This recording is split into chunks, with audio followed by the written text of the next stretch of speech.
রাসূলুল্লাহ সাল্লাল্লাহু আলাইহি ওয়াসাল্লাম মসজিদে বসে আছেন,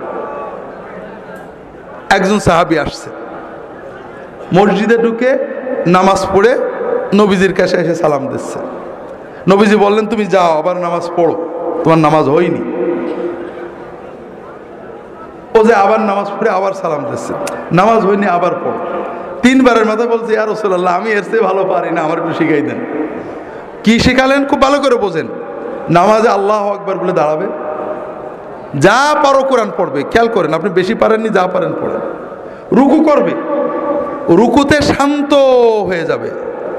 আপনি কার সামনে রুকু করেন? সেজদা কার সামনে করেন?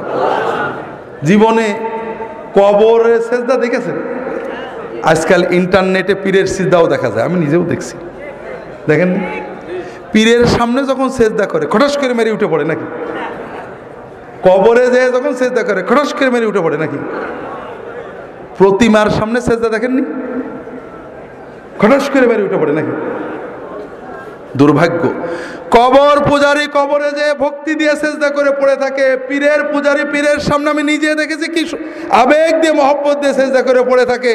প্রতিমা পূজারী প্রতিমার সামনে সেজদা দিয়ে পড়ে থাকে, আর আল্লাহর পূজারী আল্লাহর সামনে সেজদা দিতে গেলে কটাস করে মেরে দিয়ে উঠে পড়ে। এই ঈমান ভাইরা, আমি তো নামাজ পড়ছি সেজদাটা করার জন্যই, যে আমার মাবুদকে সেজদা করব, আমার মনের কথা বলবো, কিছু না পারি, আরবি এক হরফ না পারি, সেজদা দিয়ে পড়ে থাকবো। আল্লাহ রাসূল সাল্লাল্লাহু আলাইহি ওয়াসাল্লাম বলছেন, যখন রুকু করবে শান্ত হয়ে যাবে। তুমি তো রুকু করতে আসো, আমরা আল্লাহর সামনে নত হয়ে নিজের দাসত্ব প্রকাশের জন্যই তো নামাজে দাঁড়াইছি। কিচ্ছু পারিনি, সব মাপ, কিন্তু মাথাটা নিচু করে রুকুতে গেলাম, দাঁড়ালাম, দাঁড়িয়ে পুরো না দাঁড়িয়ে, অধিকাংশ মানুষ আপনারা পুরো ইমাম জামাতে যখন পড়েন ইমামের জন্য বাধ্য হয়ে দাঁড়ান, তারপরেও ইমামের আগেই নেমে পড়েন। আর যখন একা পড়ে সুন্নত, হাই হাই কি পোড়া কপাল, রুকুতে সামি আল্লাহু লিমান হামিদা কি করে বলে জানি না, এইটুকুটাই সেজদা ছিল। সেজদা আল্লাহু আকবার আল্লাহু আকবার আল্লাহু আকবার, মানে একেবারে সোজা হয়ে বসে না। বিশ্বাস করেন, আল্লাহ রাসূল সাল্লাল্লাহু আলাইহি ওয়াসাল্লাম বলেছেন, লাউ মাতা হাযা আলা হাযা লামাতা আলা গায়রি মিল্লাতি মুহাম্মদ সাল্লাল্লাহু আলাইহি ওয়াসাল্লাম। কেউ যদি তার রুকু সেজদা চুরি করে এইভাবে ভাঙড়ি নামাজ পড়ে, মরগ মার্কা নামাজ পড়ে, কটস কটস করা নামাজ পড়ে মরে, ও আমার উম্মত হয়ে মরতে পারবে না। আপনার সব অসুবিধা আছে, কাপড় পাক নেই মাপ, টুপি নেই মাপ, ওযু নেই মাপ, আপনি সেজদায় কেন থাকলেন না? কোন অভিযোগ ছিল আপনার? বড় কষ্ট লাগে ভাইরা। এই জন্য আমার কথা হলো, অন্য যাই হোক, অন্তত নামাজ আমার সবচেয়ে বড় ইবাদত। আল্লাহ এবং বান্দার মাঝখানে আমার মারিফত, মূল তরিকত, মূল ইবাদত।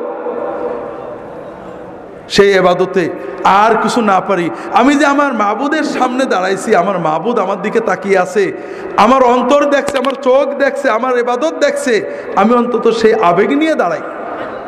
কথা বুঝতে পারছেন? আর কিছু না পারি। আপনারা অনেকে বৃদ্ধ হয়ে গিয়েছেন, সূরা কেরাত ঠিক করে পড়তে পারেন না, ভুল হয়ে যায়, হতেই পারে, কিন্তু রুকুতে যে সুবহানা রাব্বিয়াল আযীম সুন্দর করে যতটুকু পারেন বেশি বেশি বলার চেষ্টা করেন। ভাই, আল্লাহর সামনে মাথা নত করে বলবেন। মানুষ পীরের সামনে মাথা নত করে সেজদা করে কত কথা বলে, হাউমাউ করে আমাদের মতো বদকারদের পা জড়িয়ে ধরে হাউমাউ করে কান্দে, আর আপনি আল্লাহর সামনে মাথা নত করে কাঁদতে পারেন না, আপনি কিসের বান্দা? তো ভাইরা, এজন্য রুকু সেজদাগুলো ঠিক করেন। রুকু থেকে উঠে রব্বানা লাকাল হামদ হামদান কাসীরান তাইয়িবান মুবারাকান ফি, অন্তত কিছু না পারেন এই কথাগুলো সুন্দর করে বলেন। তাও যদি না পারেন, অন্তত একেবারে পুরো হয়ে শান্ত হয়ে দাঁড়ান। আপনি যখন প্রধানমন্ত্রী ডিসির সামনে দাঁড়ান, খুব অস্থির হয়ে দাঁড়ান, কি মহব্বতে ভক্তির সামনে সাথে দাঁড়ান। আর দুর্ভাগ্য, আপনার মাবুদের জন্য দাঁড়িয়েছেন, কিন্তু আপনার ভিতরে অস্থিরতা। কি করছেন আপনি? কাজে রুকুতে যে শান্ত হন। যদি তকদিরে রাগ থাকে, একটু রুকুতে আল্লাহর সাথে কথা বলতে শেখেন। জীবন তো শেষ করে দিলেন বউ বাচ্চা নিয়ে। আল্লাহ রাসূল সাল্লাল্লাহু আলাইহি ওয়াসাল্লাম রুকুতে বিভিন্ন দোয়া পড়তেন, আমার রাহে বেলায়েতে পাবেন, সহিহ মাসনুন ওজিফাও একটা থাকতেও পারে, দোয়াগুলো পড়বেন। ছোট ছোট, এত বড় কিছু না। সুবহান কুদ্দুস রব্বুল মালাইকাতুর রূহ। আমরা তরিকতের আমলের ভিতরে মাধ্যমে আমাদের লতিফাগুলো ঠিক হয়, জানেন না? হাদিসে এইসব লতিফাগুলো নেই, এই জন্য এগুলো নিয়ে আমিও নিজেও কথা বলি না। হাদিসে লতিফা আছে। কি আছে? রুকুতে যে রাসূলুল্লাহ সাল্লাল্লাহু আলাইহি ওয়াসাল্লাম বলতেন, আল্লাহুম্মা লাকা রাকাতু ওয়া বিকা আমানতু ওয়া লাকা আসলামতু খাশা লাকা সামঈ ওয়া বাসারি ওয়া মুখি ওয়া আযমি ওয়া আসাবি। আল্লাহ, তুমি মহাপবিত্র, তোমার জন্য নত হয়েছি, আমি তোমার কাছে আত্মসমর্পণ করেছি, তোমার জন্য বিনম্রতায় নত হয়েছে আমার কান, আমার চোখ, আমার ব্রেন, আমার অস্থি, আমার সকল অনুভূতি। আপনি এগুলোর দিকে তাকিয়ে দোয়া পড়েন, বিশ্বাস করেন আপনি কয়েক মাস দোয়া পড়ে দেখেন আপনার সকল শরীর আল্লাহর কাছে নত হয়ে যাবে। পড়তে শেখেন, বেশি কষ্ট হবে না, কয়টা বাক্য কয়েকদিনে মুখস্থ হয়ে যাবে। উঠে দাঁড়ান, আল্লাহর সাথে কথা বলেন, রব্বানা। রব্বানা মানে কি? আল্লাহ আমার রব, লাকাল হামদ, প্রশংসা তোমার। লজ্জা লাগে এটা বলতে। কার কাছে বলছেন? হুজুরের কাছে কত প্রশংসা করেন, মন্ত্রীর কাছে, আল্লাহর কাছে একটু মুখ ফুটে বলবেন রব্বানা লাকাল হামদ, এটাও কষ্ট লাগে। ধবাস করে চলে গেলেন সেজদায়, আল্লাহু আকবার বলে মহব্বতের সাথে সেজদায় যান। আল্লাহ রাসূল সাল্লাল্লাহু আলাইহি ওয়াসাল্লাম বলছেন, আকরাবু মা ইয়াকুনুল আবদু মিনাল্লাহি ওয়া হুয়া সাজিদ। বান্দা যখন নামাজে সেজদা দেয়, আল্লাহর সবচেয়ে কাছে বান্দা চলে যায়।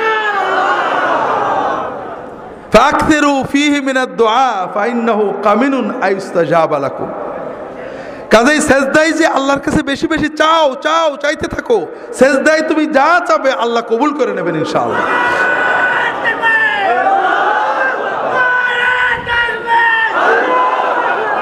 যেটা বলছিলাম ভাইরা, কাজেই সেজদায় আল্লাহর কাছে চাইতে হবে। তবে রাসূলুল্লাহ সাল্লাল্লাহু আলাইহি ওয়াসাল্লামের শেখানো সুন্নত মাসনুন দোয়াগুলো চাইবেন। ছোট ছোট দোয়া, কি মজার দোয়া, সব চাওয়া হয়ে যায়।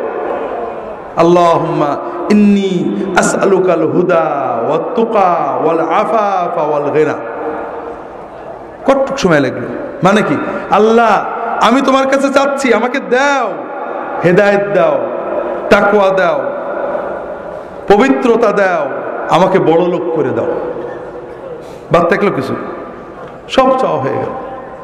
কোরআনে যেসব দোয়া আছে পড়বেন, রব্বানা আতিনা ফিদ দুনিয়া হাসানাতান ওয়া ফিল আখিরাতি হাসানাতান ওয়া কিনা আযাবান নার। এর চেয়ে বড় দোয়া নেই। এই দোয়া যদি আপনি মন দিয়ে পড়তে পারেন, আপনার বড় লোক হতে বেশি সময় লাগবে না। হজে আমরা যাই, হজের খাস দোয়া এইটে। আর হজে গেলে হজ যদি কবুল হয়, আল্লাহ রাসূল বলেছেন তার আর কোনো অভাব থাকে না। কাজে আল্লাহর কাছে চাইতে থাকেন। বাবা মার জন্য চান, রব্বিগফিরলি ওয়া লিওয়ালিদাইয়া, চাইবেন সেজদায় পড়ে। বিভিন্ন দোয়া আছে, রাহে বিলায়াত অনেক পাবেন। রাসূল সাল্লাল্লাহু আলাইহি ওয়াসাল্লাম দোয়া করতেন দুই সেজদার মাঝখানে। আমরা নামাজ নষ্ট করি দুই জায়গায় বেশি।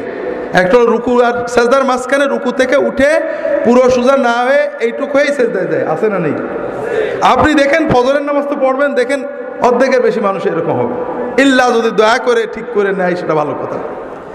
আর নামাজ নষ্ট করি, সেজদা থেকে উঠে পুরো বসি না, এইটুক বসে আবার সেজদা চলে যায়, আছে না নেই? আজকে ফজরের সময় দেখেন, আপনার আশেপাশে তাকায় দেখেন। অথচ রাসূলুল্লাহ সাল্লাল্লাহু আলাইহি ওয়াসাল্লাম দুই সাজদার মাঝখানে দোয়া করতেন। কি বলতেন? রব্বিগফিরলি ওয়ারহামনি ওয়ারযুকনি ওয়াহদিনি ওয়াআফিনি ওয়াফু আন্নি ওয়াজবুরনি ওয়ারফানি। এই দোয়াগুলো পড়তে আমি একা ঘড়িতে মেপে দেখছি 5 সেকেন্ড থেকে 10 সেকেন্ড লাগে। যদি দ্রুত পড়েন 5 সেকেন্ড হয়ে যাবে, একটু শান্তভাবে পড়লে 10 সেকেন্ড লাগবে সর্বোচ্চ। কথা বুঝতে পারছেন? এই 5 সেকেন্ডে 10 সেকেন্ডে কি চাইলাম? আল্লাহ আমার গুনাহগুলো মাফ করে দাও, আল্লাহ আল্লাহ আমাকে রহমত করো, রহমত দিয়ে আমার জীবন ভরে দাও, আল্লাহ আল্লাহ আমার রিজিক বাড়াই দাও, আল্লাহ আল্লাহ আমাকে হেদায়েত করে দাও, আল্লাহ আল্লাহ আমাকে পরিপূর্ণ সুস্থতা এবং নিরাপত্তা দাও। আল্লাহ আমার গুনাহগুলো মুছে দাও, আল্লাহ আমার মর্যাদা বাড়িয়ে দাও, আল্লাহ আমার ক্ষয়ক্ষতি পূরণ করে দাও। আর বাকি থাকলো কি দোয়া বলেন?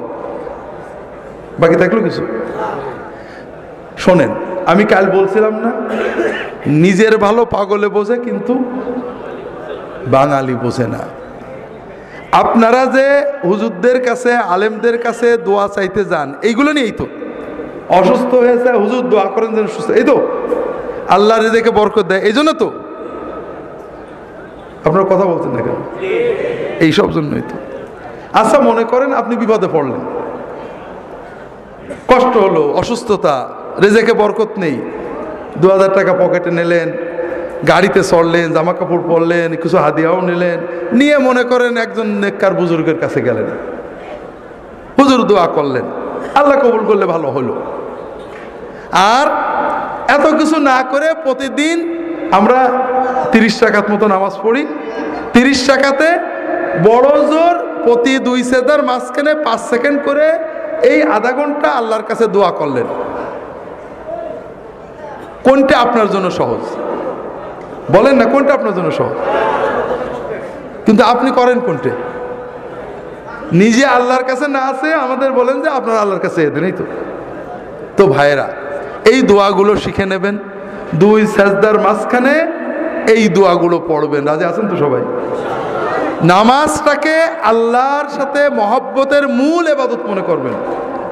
আর কিছু না পারেন, কানা রাসূলুল্লাহ সাল্লাল্লাহু আলাইহি ওয়াসাল্লাম রুকুহু ওয়া সুজুদুহু ওয়া কামাতুহু ওয়া জালসাতু বাইনাস সুজুদ কারীবাম মিনাস সাওয়া। রাসূলুল্লাহ যতক্ষণ রুকুতে থাকতেন, রুকু থেকে উঠে দাঁড়িয়ে প্রায় ততক্ষণ থাকতেন, যতক্ষণ সেজদায় থাকতেন 2 সেজদার মাঝখানে প্রায় ততক্ষণ বসে থাকতেন। বুঝতে পারেননি? সাহাবারা বলতেন রাসূলুল্লাহ সাল্লাল্লাহু আলাইহি ওয়াসাল্লাম অনেক সময় আমাদেরকে নিয়ে জামাতে নামাজ পড়তেন, রুকু থেকে উঠেছেন, রব্বানা লাকাল হামদু হামদান কাসীরান তাইয়িবান বলেই যাচ্ছেন। আমাদের মনে হতো যে সেজদা যে করা লাগবে, নবীজি সাল্লাল্লাহু আলাইহি ওয়াসাল্লাম বোধহয় ভুলেই গেছেন। সেজদা দিয়ে উঠে, সেজদার থেকে উঠে বসেছেন, বসে দোয়া করছেন। আমরা ভাবতাম যে আর এক সেজদাতে বাকি আছে, এটা বোধহয় নবীজি ভুলেই গেছেন। এর নাম নামাজ। মহব্বতের সাথে অন্তর দিয়ে, কিছুই না পারেন অন্তত সুবহান রাব্বিয়াল আলা। আপনারা এই যে হুজুররা আসে জিন্দাবাদ দেন, মহব্বত লাগে না? অন্তর দিয়েই তো বেরোই জিন্দাবাদ। আল্লাহর জিন্দাবাদ কি? আল্লাহর জিন্দাবাদ হলো সুবহানাল্লাহ। তা আপনি আর কিছু না পারেন, রুকুতে সেজদায় আল্লাহর জিন্দাবাদ, সুবহান রাব্বিয়াল আযীম, সুবহান রাব্বিয়াল আযীম, মহাপবিত্র আমার রব, এইটুক তো অন্তত মহব্বত করে বলতে পারেন না? আল্লাহ তাআলা আমাদের নামাজগুলোকে সুন্নাত মতো আদায় করার তৌফিক দান করুন, আমিন।